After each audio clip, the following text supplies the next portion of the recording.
नमस्कार प्रेक्षक हो. जीवनाच्या वळणावर अनेकदा प्रश्न उभे राहतात, काय योग्य काय अयोग्य. भक्तीच्या मार्गावर चालत असताना जेव्हा आपल्या मनात परमात्म्याचा शोध सुरू होतो तेव्हा खऱ्या ज्ञानाची वाट पाहणं आपलं ध्येय होतं. आजच्या आपल्या विशेष भागात आपण भेटणार आहोत बीडचे श्री रामदास शंकर गीते यांना, जे जीवनातील अशा अनेक प्रश्नांची उत्तरं शोधत असतानाच वैष्णव भक्ती, महादेवाची पूजा, गणेशोत्सव, नवरात्राचे उपवास आणि संगीत भजन यात देखील लीन होते. परंतु त्यांच्या जीवनात समाधानाचा प्रकाश मात्र नव्हता. संकटांनी भरलेल्या जीवन प्रवासात 2008 साली एक अपघाताने त्यांच्या जीवनाला हादरून सोडलं. आणि मग संत रामपालजी महाराजांद्वारे लिखित ज्ञानगंगा पुस्तकाने त्यांच्या जीवनाचा प्रवास कसा बदलला, कसा त्यांनी संत रामपालजी महाराज यांच्या शरणात येऊन मोक्षाचा मार्ग निवडला, विषबाधा, कोरोना आणि इतर शारीरिक आजारांवर त्यांनी अनुभवलेले चमत्कारिक लाभ कसे मिळाले आणि कसे त्यांच्या कुटुंबातील प्रत्येक सदस्याने संत रामपालजी महाराजांच्या कृपेने आत्मकल्याणाचा मार्ग धरला. प्रेक्षक हो, तर चला ऐकूया प्रेरणादायी प्रवास त्यांच्या आध्यात्मिक जागृतीचा आणि संत रामपालजी महाराज यांच्या भक्तीतून त्यांच्या कुटुंबाला मिळालेल्या अमूल्य लाभांचा त्यांच्याच शब्दात. नमस्कार सतसाहेब. आपलं नाव? श्री रामदास शंकर गीते, मुक्काम भातोडी, पोस्ट आष्टा, तालुका आष्टी, जिल्हा बीड. आपला व्यवसाय काय आहे? माझा व्यवसाय शेती आहे. संत रामपालजी महाराजांची गुरुदीक्षा आपण कधी घेतली? संत रामपालजी महाराजांची दीक्षा, गुरुदीक्षा 26/7/2021 रोजी घेतलेली आहे. संत रामपालजी महाराजांच्या शरणात येण्या अगोदर आपण व आपला परिवार कोणती भक्ती साधना करत होतात? संत रामपालजी महाराजांच्या शरणात यायच्या अगोदर पारंपरिक भक्ती, वैष्णव जास्तीत जास्त वैष्णव भक्ती होती आणि महादेवाची सुद्धा भक्ती करत होतो. तसेच योगालाही थोडंसं जोडलेला होतो मी. असं करत असताना अनेक देवदेवतांचे मंदिराकडे जाणे किंवा देवतांचे देवदर्शन करणे, तसेच गणपती उत्सवामध्ये 10 दिवस गणपतीचा उत्सव मानणे, तसेच नवरात्रामध्ये 9 दिवस देवीचे उपवास करणे, असे अनेक प्रकारची भक्ती आम्ही करत होतो. आणि खंडोबाची सुद्धा आमची घरची भक्ती चालू होती. सर, जसं तुम्ही सांगत आहात की महाराष्ट्रामध्ये जी प्रचलित भक्ती साधना आहे, जसे की देवी देवतांची पूजा करणे, मंदिरात जाणे, व्रतवैकल्य करणे, त्याचप्रमाणे गणेशोत्सव साजरा करणे, ह्या भक्ती साधना आपण करत होतात. तर मला असं विचारायचं आहे की आपण भक्तीमध्ये तर होतातच, तर संत रामपालजी महाराजांचा मार्ग आपल्याला कसा काय मिळाला आणि आपण त्यांच्याकडे कसे काय वळालात? ह्या पद्धतीने भक्ती चालू असताना माझ्यामध्ये मी संगीत विशारदसुद्धा झालेलो आहे. तर त्या पद्धतीने भक्ती चालू होती. म्हणजे रात्री भजन करणे किंवा गावोगावचे कुठं भंडारी असले, कुठे सप्ताह असले, त्यामध्ये जाऊन गायन करणे, अशा पद्धतीची भक्ती चालू होती. हे करत असताना एक भगतजी आमच्या गावामध्ये पेट सेवा करण्यासाठी आले होते. तर त्यांनी ती एक पेट सेवा म्हणून आम्हाला ज्ञानगंगा पुस्तक दिले आणि ते आम्ही घेतले. त्यानंतर ते पुस्तक घेतलेलं असताना माझा त्यावेळेस ॲक्सिडेंट झालेला होता. त्याच्यामुळं ते पुस्तक 2 वर्ष मला वाचण्यात नाही आलं. त्यानंतर आमच्या गावाच्या शेजारी आष्टा म्हणून गाव आहे, त्या ठिकाणचे एक रिटायर शिक्षक आहेत, ते या ठिकाणी संत रामपालजी महाराजांना जोडलेले होते. त्यांनी परत दुसरी ज्ञानगंगा मला देण्यात आली. ती मी वाचली. ती वाचत असताना त्यांनी आग्रह केला, हे पुढचं वाचा, ते पुढचं वाचा, साधना टी व्हीवरचे सत्संग ऐका. तर खरोखरच मी त्या सांगतील त्याप्रमाणे जर भक्ती आणि ते वाचन करायला लागलो तर खरोखरच संत रामपालजी महाराजांचं ज्ञान मला ते प्रकाश टाकायला लागलं डोक्यामध्ये. पूर्ण परमात्म्याची भक्ती त्यानंतरच कळाली मला. हे सगळं समजल्यानंतर मी संत रामपालजी महाराजांच्या शरणामध्ये आलो आणि भक्ती घेतली. सर, जसं तुम्ही सांगत आहात की संत रामपालजी महाराजांचं जे ज्ञानगंगा पुस्तक आहे हे आपण आज सर्वप्रथम अध्ययन त्याचं केलं आणि त्यातनं तुम्हाला कळालं की परमेश्वर कोण आहे, देवीदेवतांची स्थिती काय आहे आणि तुम्ही संत रामपालजी महाराजांचा मार्ग अवलंबला. मला असं विचारायचं आहे की आज समाजामध्ये धारणा झालेली आहे की संत रामपालजी महाराज हे जे देवीदेवता आहे, मुख्यतः ब्रह्मा विष्णू महेश यांची भक्ती सोडवतात. हे खरं आहे का? नाही. संत रामपालजी महाराज हे देवी देवतांची भक्ती न सोडवता भक्तिशास्त्रशुद्ध पद्धतीने करण्याचे मंत्र देत आहेत आणि खऱ्याच अर्थाने भक्ती समजून त्यांची वंदना करून नंतर पूर्ण परमात्म्याची भक्ती करायला लावतात. सर, सर्वप्रथम आपण सांगितलं होतं की आपण एक संगीत विशारद आहात आणि गावोगावी जाऊन भजन करत होतात, भक्तीमध्ये अगदी तल्ल होत होतात. तर असं असताना आपल्याला संत रामपालजी महाराजांचा मार्ग कळाला आणि आपण त्यांच्या शरणात आलात. मला हे विचारायचं आहे की आज महाराष्ट्रामध्ये बऱ्याच ठिकाणी असं म्हणजे बघण्यास मिळतं आहे की बरेचसे जे साधक आहेत ते भक्तीमध्ये अगदी लीन असतात, बऱ्याच प्रकारचे वाद्य ते वाजवतात, संगीत, नृत्य आणि ह्या माध्यमातून ते भक्ती करत असतात. तरी शास्त्रामध्ये या भक्तीला काही स्थान आहे का, किंवा संत रामपालजी महाराज याच प्रकारे भक्ती देतात का, किंवा अन्य कोणती भक्ती देतात?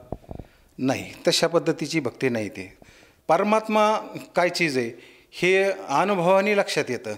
ज्यावेळेस ह्या संप्रदायामध्ये होतो त्यावेळेस मला माझ्या आयुष्यामध्ये अनेक प्रकारचे झटके भेटलेत. माझी स्वतःची मंडळी 2008 साली मयत झाली. परंतु तिला दवाखान्यात असताना दवाखान्याचा उपचार तर चालूच होता, वैद्यकीय उपचार चालू होता. परंतु मी महामृत्युंजय जप तसेच गायत्री मंत्र याचे कितीतरी पारायणे केले, परंतु त्याचा काही उपयोग न होता माझी पत्नी मयत झाली. त्यानंतर हा मोठा शॉक बसला की भक्तीत असतानाही अशा प्रकारे जर शॉक बसत असेल किंवा भक्ती ती निष्फळ होत असेल तर खरोखरच पूर्ण परमात्मा वेगळीकडे दिसतोय अशी एक शंका माझ्या मनाला लागून गेली आणि मी फारच धीरगंभीर झालो आणि संसाराकडे आणि देवदेवताकडे किंवा कुठलीही भक्ती करताना मी फार चाणक्ष पद्धतीने त्याच्याकडे पाहू लागलो. हे पाहताच संत रामपालजी महाराजांनी लिहिलेलं ज्ञानगंगा पुस्तक आणि TV वर चाललेला साधना चॅनलचा सत्संग ह्यानी प्रकाशच पडला डोक्यामध्ये आणि पूर्ण परमात्मा सृष्टीची उत्पत्ती ही कशी झाली ह्याबद्दलही ज्ञान झालं आणि प्रत्येक देवदेवतेचं वयमान आणि त्यांची शक्ती, त्यांच्याकडला शक्तीचा प्रकार ह्यो लक्षात यायला लागला आणि पूर्ण परमात्मा हा जगाचा निर्माता आहे आणि जगाला भरणपोषण करणारा तोच आहे ही ज्यावेळेस खात्री पटली त्यावेळेस माझी वाटचालच बदलून गेली. मी चाललेलो होतो पश्चिमेकडे आणि जायचं होतं पूर्वेकडे. हाच मार्ग मग मी अतिशय चांगला एकदम फुकून बघितल्यासारखा केला मी आणि संत रामपालजी महाराजांच्या या भक्तीने मी न्हावून गेलो. सर, जसं तुम्ही सांगितलात की संत रामपालजी महाराजांच्या शरणात येण्या अगोदर जी भक्ती साधना आपण करत होतात त्या भक्ती साधनेतनं आपल्याला जे काही ज्ञान आहे ते मिळत नव्हतं आणि याउलट आपली परमेश्वराची शोध चालूच होती आणि अखेर आपल्याला संत रामपालजी महाराजांचा मार्ग मिळाला. तर मला हे विचारायचं आहे की जेव्हा आपण संत रामपालजी महाराजांच्या शरणात आलात त्यानंतर आपल्याला काय काय अनुभव आलेत? संत रामपालजी महाराजांच्या शरणामध्ये आल्यानंतर अतिशय धन्यता वाटली त्या ह्या गोष्टीची की जन्ममरणाचा फेराच चुकला आणि मोक्षाच्या मार्गाला किंवा पंथाला तो आम्ही जोडलो गेलोत आणि निश्चित मोक्ष मिळेल ह्या भावनेतून आम्ही आता वाटचाल करत आहोत. हे करत असताना मला अनेक प्रकारचे अनुभव संत रामपालजी महाराजांनी दिले. तसेच माझे वडील आणि आई हे करोनाबाधित झाले होते, परंतु परमात्म्याच्या म्हणजेच संत रामपालजी महाराजांच्या कृपेने ते सही सलामत करोनामधून निघले. ही विसरू शकणारी गोष्ट नाही आहे. आणि मग नंतर लगेच कळालंच की बुवा संत रामपालजी महाराज फार दया करतात, दयावान आहेत आणि खरोखरच ह्यांच्या मार्गाने गेल्याने कल्याणच होणार आहे. तशाच पद्धतीने एवढा अनुभव आल्यानंतर सर्व घरचे माझे आईवडील, माझी पत्नी, 2 मुलं हे सुद्धा भक्तीमध्ये आले आणि त्यांनासुद्धा अनेक प्रकारचे लाभ परमात्म्याने लगेच दाखवून दिले. एक वेळेस तुम्हाला सांगतो, माझी पत्नी आणि मुलगी यांना विषबाधा झाली, म्हणजे विंचूदंश झाला. तर विंचूदंश झाल्यानंतर आमची पत्नी याला 3 दिवस विंचू उतरत नाही. परंतु परमात्म्याची संत रामपालजी महाराजांनी दिलेलं चरणामृत आणि प्रसाद दिल्यानंतर 3 मिनिटाच्या आत तो विंचू उतरला आणि तुम्हाला सांगतो माझी पत्नी अगदी हसून बोलायला लागली. हा चमत्कार आणि मुलीच्या त्याचप्रमाणे तसाच अनुभव आहे. मुलगीसुद्धा तुम्हाला सांगतो खेळत असताना त्याला विंचूचा दंश झाला, पण तुम्हाला सांगतो मुंग्या तिच्या चढायला लागल्यानंतर ती म्हणायला लागली, मम्मी माझ्या मुंग्या इकडं खांद्याकडे यायला लागल्यात, हाताला चावलेला होता तो विंचू. तर तोही तशा पद्धतीने साष्टांग दंडवत टाकला आणि तिला चरणामृत व प्रसाद दिल्यानंतर तेही 2 मिनिटात तुम्हाला सांगतो मुंग्या पूर्ण उतरल्या आणि मुलगी खेळायला लागली. हे इतके जबरदस्त अनुभव होते की त्या लहानग्यांनासुद्धा संत रामपालजी महाराज काय आहेत आणि त्यांची भक्तीची किमया काय आहे ही संपूर्ण कळाली आणि आम्ही तर गदगद झालोत हे अनुभव ऐकून. सर, जसं तुम्ही मगाशी उल्लेख केला की 2008 साली आपली पत्नी जी आहे ही मृत्युमुखी पडली आणि आत्ता आपण सांगत आहात की तिला विंचवाचा चावा घेतला होता तिला आणि त्यातनं ती संत रामपालजी महाराजांच्या दयेने बरी झाली. तर हे कसं काय? 2008 साली माझी जी पत्नी वारली त्यानंतर मला असं वाटायला लागलं की मी परमात्म्याच्या दयेमध्ये असतो तर तसं काही झालं नसतं. 2012 साली मी दुसरी पत्नी केली आणि त्या पत्नीबद्दल सांगत आहे. सर, जसं तुम्ही सांगत आहात की संत रामपालजी महाराजांच्या शरणात आल्यानंतर आपल्याला व आपल्या कुटुंबाला बरेचसे अनुभव आलेत. तर या अनुभवातून आपण आपल्यासारखे जे गरजवंत आहेत किंबहुना जो श्रोतावर्ग आज TV चॅनलच्या माध्यमातून आपली ही मुलाखत बघत आहेत आणि समाजामध्ये जो स्तर आहे ज्याला परमेश्वराची गरज आहे, परमेश्वराचा शोध आहे, अशा सर्वांना उद्देशून आपण काय संदेश द्याल? जगतमध्ये असताना मला जे वाईट अनुभव आले तशामध्ये मी व्यसनसुद्धा होते माझ्याकडं, परंतु भक्तीमुळं ह्या सगळ्यांचाच निपात झाला. ज्या दिवशी भक्ती घेतली त्या दिवशी सगळंच वाईट गोष्टी सुटून गेल्या आणि शरीर इतकं शुद्ध व्हायला लागलं की ते समाधान वाटायला लागलं, विचार शुद्ध व्हायला लागले आणि खरोखरच आज समाजाला ह्या गोष्टीची फार गरज आहे. समाज हा फार व्यसनाने वाईट परिस्थितीला जात चालला आहे. प्रत्येक कुटुंबामध्ये तुम्हाला सांगतो एक जरी व्यसनी असला तरी त्या कुटुंबाचं ऱ्हास होत चाललेला आहे. तर संत रामपालजी महाराजांची भक्ती जर घेतली तर ते कुटुंब निश्चितच अतिशय चांगल्या उत्पन्नाच्या दृष्टीने किंवा विचाराच्या दृष्टीने आणि समाजाच्या माणूस म्हणून जगण्याच्या लायकीचं कुटुंब होतं ही माझी दृढ भक्तीने मला समजून चुकलं आहे.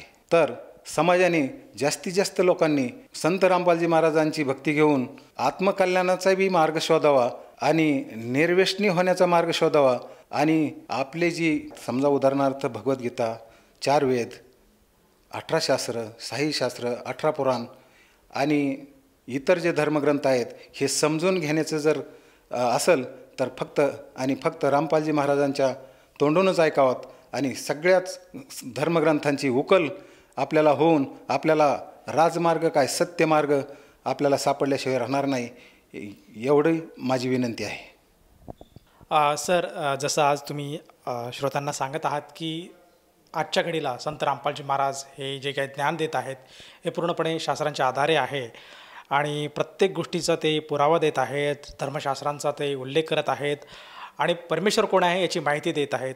तर ह्या अनुषंगाने जर एखाद्या साधकाला वाटलं की आपणसुद्धा संत रामपालजी महाराजांची नामदीक्षा घ्यायला काहीच हरकत नाही, तर ती व्यक्ती संत रामपालजी महाराजांची शरण कशी स्वीकारू शकेल? आजकाल मीडियामध्ये अनेक चॅनलवर संत रामपालजी महाराजांचे प्रवचनं, सत्संग येत आहेत. तसेच यूट्यूब, फेसबुक अनेक प्रकारचे जे साधनं आहेत, चॅनल आहेत, याच्यावर संत रामपालजी महाराजांची अतिशय छान छान सत्संग येत आहेत. ते सत्संग किंवा ही मुलाखत पाहताना जे खाली नंबर फ्लॅश होत आहेत त्या नंबरवर जर चौकशी केली तर प्रत्येक जिल्ह्यामध्ये, एवढंच नाही तर भारतातल्या सर्व जिल्ह्यामध्ये संत रामपालजी महाराजांचे नामदीक्षा केंद्र आहेत आणि तिथे जाऊन आपण निःशुल्क अशा प्रकारची दीक्षा घेऊन आपलं आत्मकल्याण साधावं. धन्यवाद. सत साहेब. संपूर्ण विश्वामध्ये 500 पेक्षा जास्त नामदीक्षा केंद्र आहेत जिथे निशुल्क नामदीक्षा दिली जाते. निशुल्क नामदीक्षा प्राप्त करण्यासाठी आणि अधिक माहितीसाठी संपर्क करा 7030303951 7030303952. अद्वितीय आध्यात्मिक ज्ञान वाचण्यासाठी, पाहण्यासाठी आणि ऐकण्यासाठी संत रामपालजी महाराज ॲप अवश्य डाउनलोड करा किंवा आमची वेबसाईट www.jagatgururampalji.org वर विजिट करा. आम्हाला सोशल मीडियावर फॉलो करा. सर्व पवित्र धर्मांच्या पवित्र शास्त्रांवर आधारित प्रमाणित अनमोल पुस्तक ज्ञानगंगा किंवा जगण्याचा मार्ग यापैकी कोणतेही एक पुस्तक निशुल्क मागवण्यासाठी आपण आम्हाला आपले पूर्ण नाव, पूर्ण पत्ता, पिनकोड आणि फोन नंबरसह लिहून 7030303951 किंवा 7030303952 या नंबरवर SMS करू शकता किंवा 7030303950 या नंबरवर व्हॉट्सअप देखील करू शकता.